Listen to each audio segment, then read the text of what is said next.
Imagine you're walking down the sidewalk, going about your day. Maybe waving to some of your friends down the street, getting a snack. Just minding your own business, when then suddenly...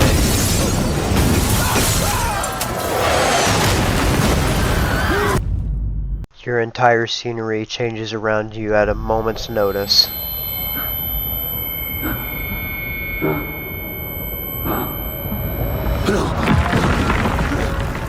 Jessica!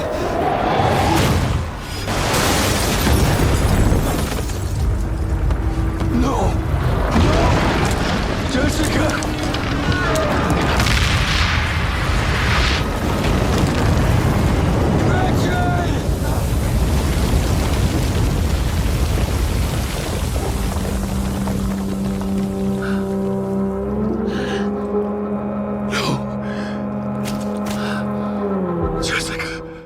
And just like that, your entire world around you changed.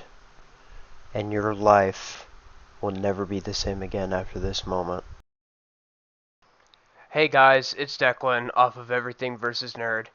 Now after that very depressing intro, here's today's video. Today we're going to talk about why living in a world of superheroes is a very scary reality.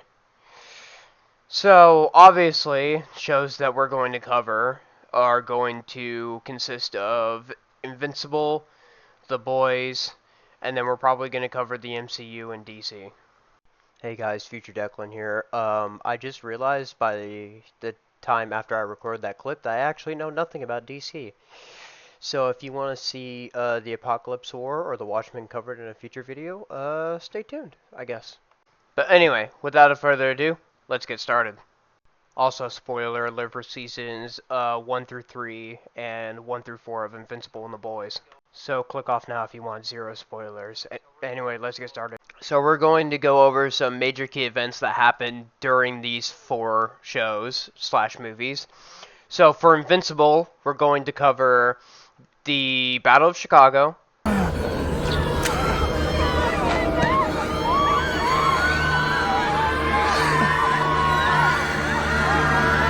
and then we're going to cover the Invincible War.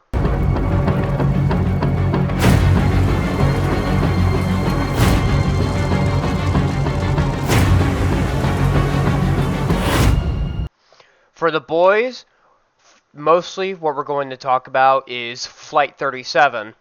And well, most of us know how that goes. You stay the fuck back or I'll laser you, goddammit! I'll laser every fucking one of you!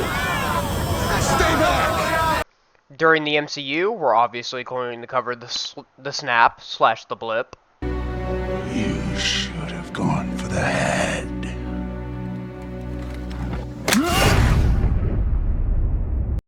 Invincible vs. Omni-Man at Chicago. No doubt, Invincible vs. Omni-Man in when they battle in Chicago is probably some of the most violent stuff and happenings that happen in season 1.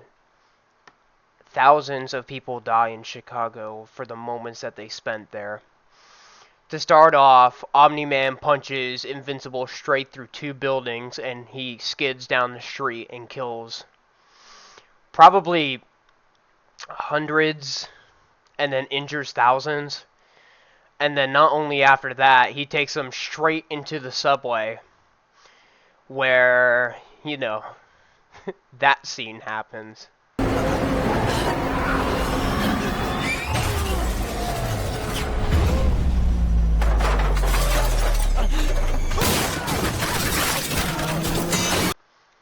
And just from the moments that they spend in Chicago, Chicago is just a staple on the Invincible universe. The day that stands where Omni-Man betrayed the planet. And season 2 literally starts with a newscaster saying, "We all remember that day." And then show the aftermath of Chicago and all the thousands of people that have died. And it's just some brutal stuff. Now, obviously, Chicago was a horrible day, but let's just talk about Omni-Man.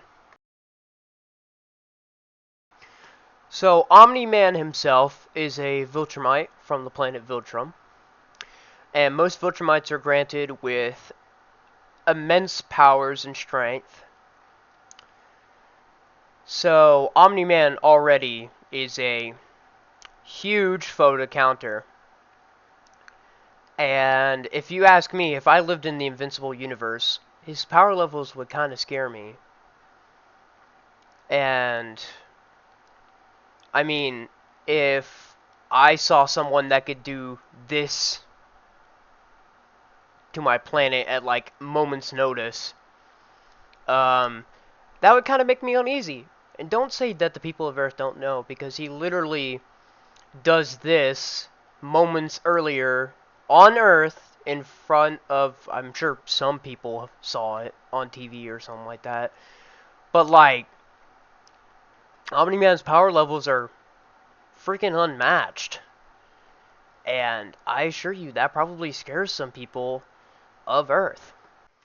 Not to mention, he's also told Mark in some scenes that he once threw an asteroid the size of Texas away from the planet, and has literally fought kaiju in the series, The Invincible War. So the Invincible War episode starts with previous villain from Season 2, Angstrom Levy, coming to Mark's dimension with, I think, 24 other variant Invincibles. I could be wrong. The number could be wrong.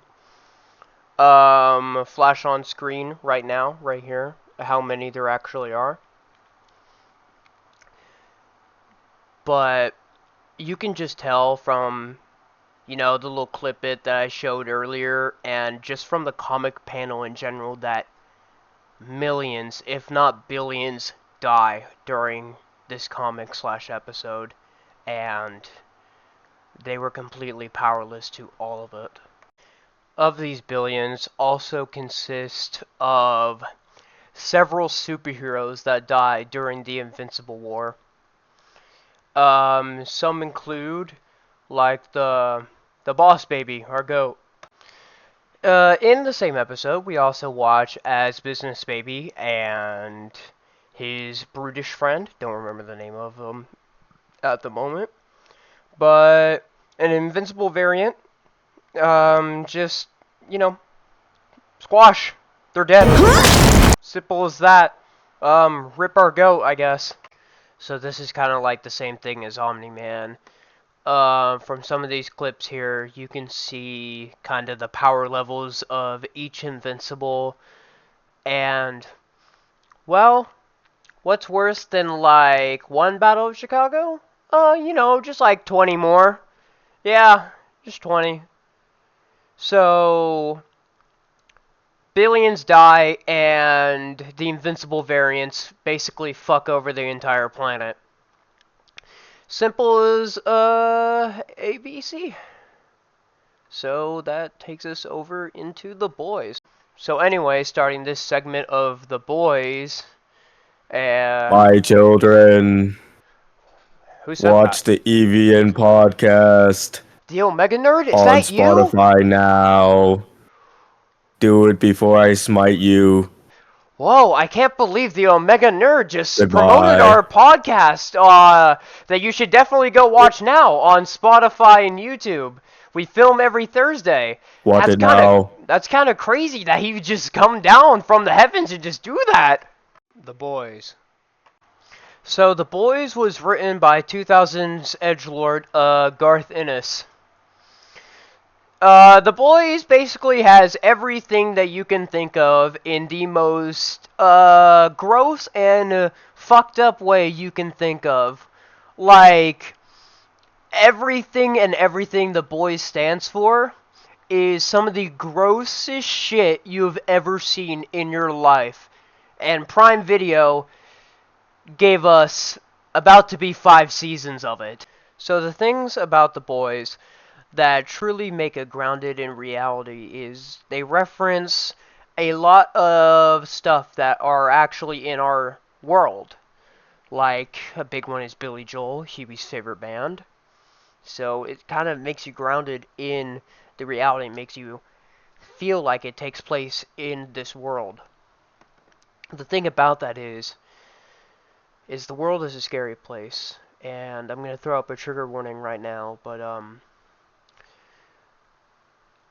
the world is horrible, and horrible things happen to people every day, whether it be murder, gun violence, bank robbery, or even.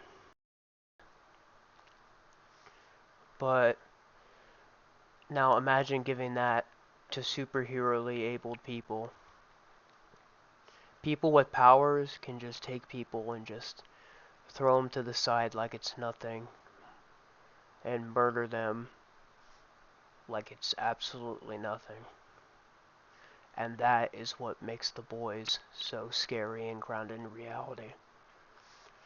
Now, I don't know if that was Garth Ennis's actual thought process behind that, but watching The Boys on Prime Video makes me realize that every bit of that is so real, it makes it the most terrifying thing. Flight 37.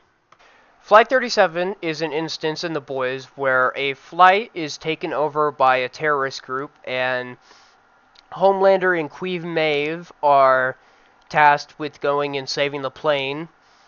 And, of course, Homelander is like, oh, this will get my points up. Of course I'm gonna go do it. I'm gonna go save all these fucking animals. So, Homelander goes and saves the plane, stops some of the terrorists, and accidentally fries the plane's controls. Yeah, good going there, Homelander.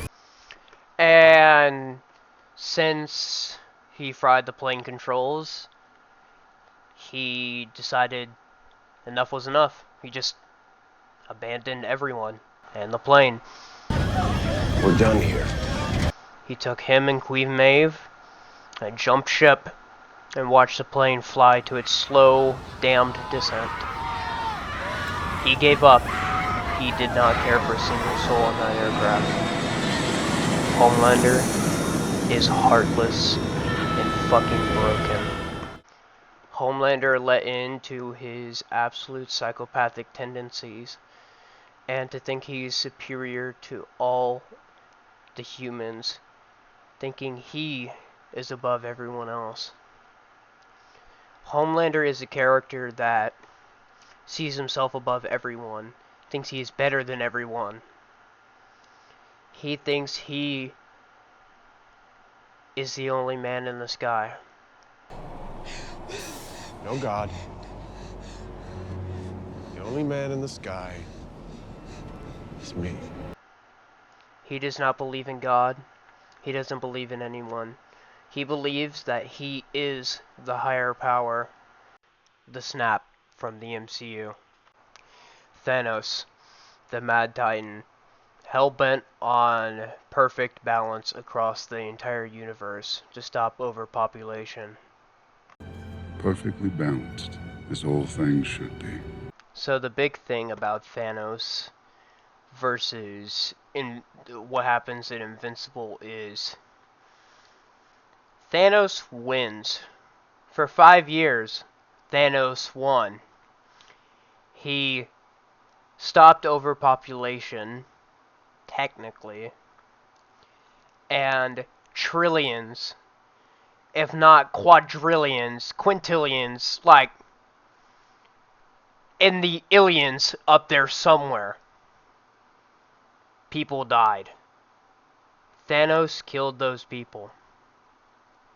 He won for 5 whole years until the Avengers went back in time